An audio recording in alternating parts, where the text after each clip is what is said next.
Selamat pagi Bapak Ibu Saudara-saudari, kita berjumpa lagi dalam Oase Kehidupan Senin 4 September 2023 dalam tema permenungan di tebing waktu.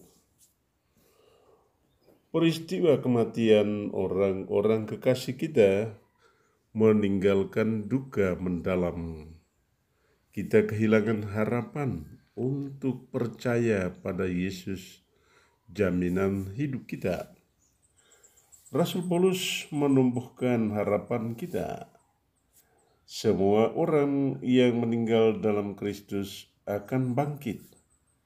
Berbahagialah semua orang yang dalam hidup ini menaruh harapan pada Kristus. Dia berkuasa mengangkat kita ke dalam hidup ilahinya. Bacalah 1 Tesalonika bab 4 ayat 13 sampai 17. Apakah dalam hidup ini kita menaruh harapan pada Kristus, sumber kasih dan keselamatan kita? Kristus akan datang sebagai hakim untuk segala bangsa, hakim satu-satunya. Ia akan menghakimi dengan keadilan dan dengan kesetiaan. Bacalah Mazmur bab 96 ayat 1,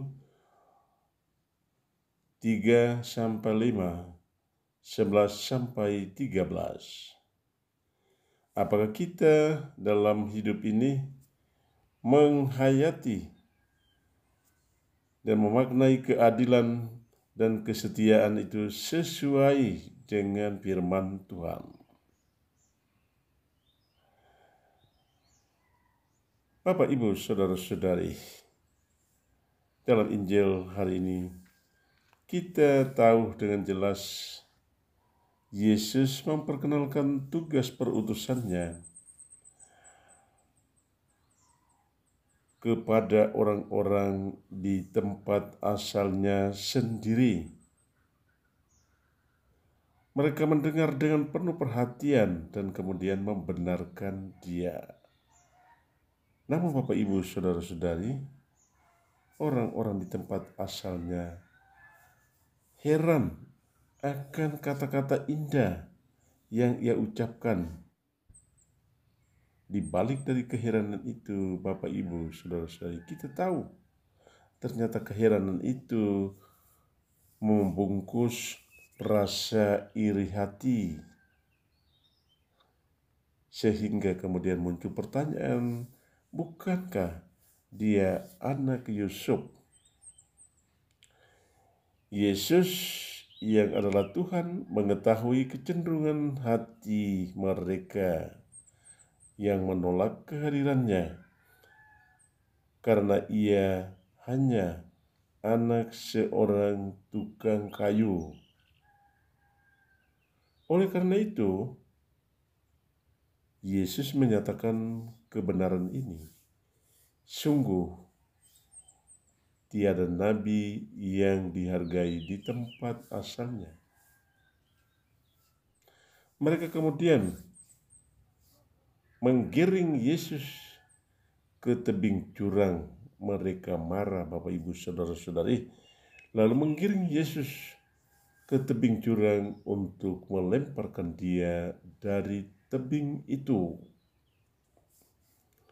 Bapak, Ibu, Saudara-saudari, kita tahu banyak orang baik terpaksa harus berdiri di tebing jurang, di tebing waktu, karena hati kita tidak rela menerima kehadiran mereka utuh dengan segala latar belakang hidupnya. Kita sering suka memuji dan membenarkan ucapan seseorang.